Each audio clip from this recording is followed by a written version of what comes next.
All right, so I'm going to give the report on Pam and my behalf and behalf of the committee, this meetings committee.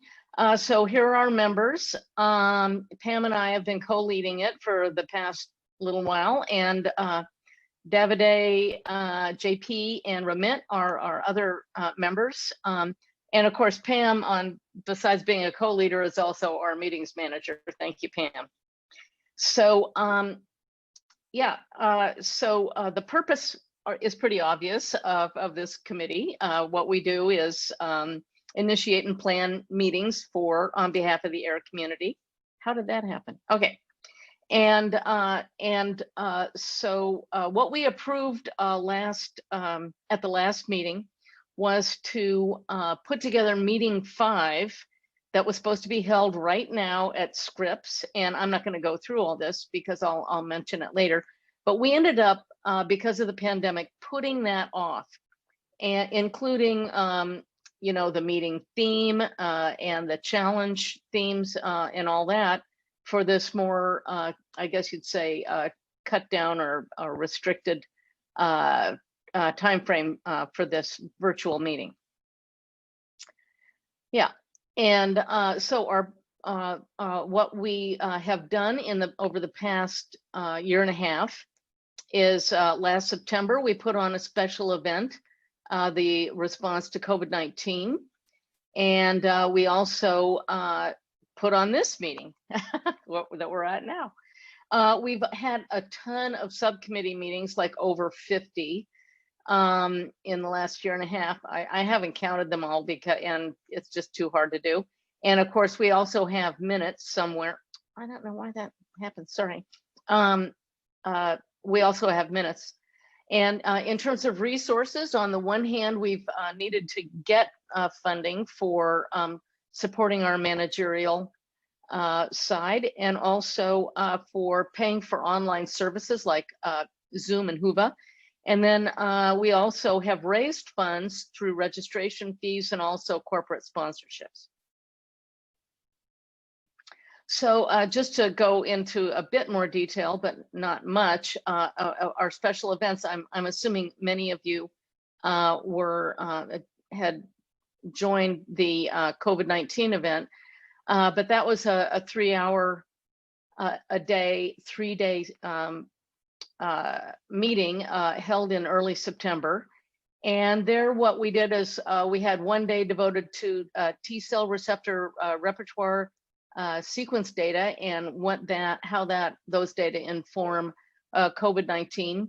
We had that included a pretty intensive panel discussion at the end. We did the same thing for B-cell receptors the following day, and then on the final day we had a set of 3 panel discussions around fair data principles and their implementation.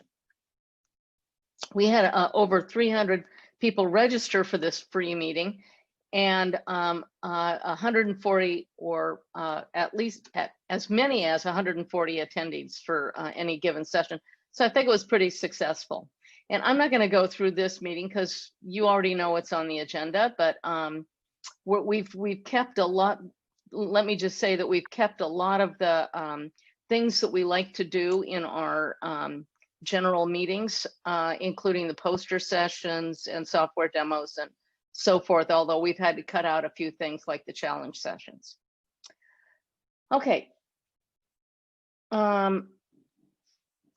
I don't know how that happened either. Okay, so the other things that have been done really by Pam is to support 2 smaller meetings that have happened very recently, right before this meeting, in combination with Singha University, and I guess Felix and Pam putting together with folks at Singha, and AIRR-C in the pandemic, so it's another COVID-19.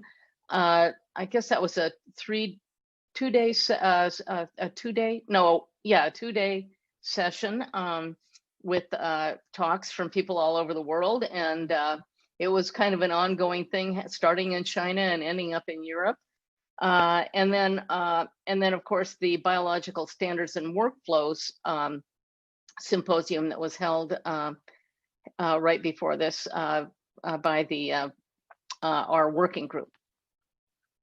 Okay, and then so for the coming interval, what do we want to do? Well, we want to definitely have our meeting, maybe face-to-face next year, this time before the antibody engineering meeting.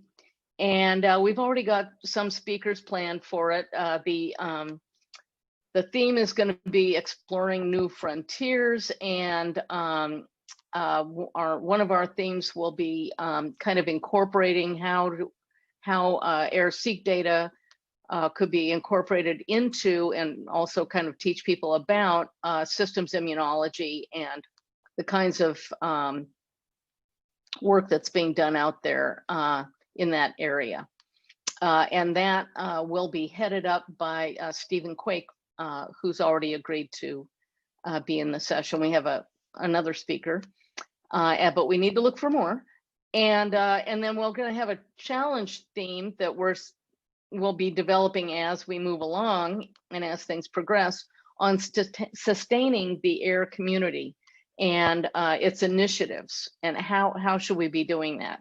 And so some of that might have to do with anchoring our repositories into our institutions and other societies, and also engaging government agencies and so on, and the journals into supporting our initiatives.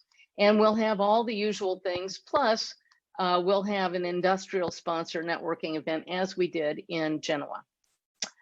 Okay, there are other possible activities that maybe you all could think about, or please let us know what you're interested in doing. TABS is willing to pay for webinars, and so if you have any ideas for webinars, that would go to the communications committee. But we could also be thinking about other virtual meeting opportunities as well. So if you think there's a symposium or whatever that you would like to initiate, let the meetings committee know about it. There's also the possibility in 2021 of doing, as I brought up before, a satellite symposium at the annual focused meeting. They think it's going to be a face-to-face meeting, but my guess is by June, very likely it's going to be hybrid at best. Then also, it's possible that we could have an AIRR-C forum on values having to do with what do we want to do with regard to open science, fair data principles, and also diversity, inclusion, equity, those kinds of things. And then more importantly, how would we and our working groups and so forth actually implement these things? Like, how do you do that? How do you, it's one thing to talk the talk, how would we walk the walk? And then finally, in collaboration with the Germline Database Working Group and AIRRC and IUIS, I'm hoping that we make enough progress to put together a workshop on that's an open and equitable conversation on nomenclature. I won't go into that, but anyway, we're working very hard with IUIS to do these things, and I'm hoping downstream, once the governance is a little bit fair, the governance set up for this kind of work, that we could then hold a forum where recommendations can come out of it and we can actually implement some real change. Okay, so that's pretty much it. Because I'm getting involved in all these other things like Focus and IUIS and stuff, I'm actually going to step off of this committee, and I'm hoping some people out there might fill the gap that I'm creating. I apologize, but I think this other work I'm doing, I think is necessary for the AIR community and others. So this subcommittee needs to kind of add some more breadth in immunology. We've got great members, obviously, but it would be great if we could get a little more breadth in that area to help with finding speakers for meetings and developing themes for our meetings and so forth. And then also, it would be great to get in to the committee early career participants. Just like Victor said, we really need to bring in perspectives of postdocs, early career folks, so that we can make these meetings a little more compatible and to their needs and help them develop with career development. And thankfully, JP and Pam will be working together. They're a great team. And Ramit and Davide, thank you for staying on. So that'll be great. So if you're interested in joining, please let Pam know. And I think that's it. Thank you. Wow, that was amazing. You managed to get back to almost on time. How do you guys do that? Wow.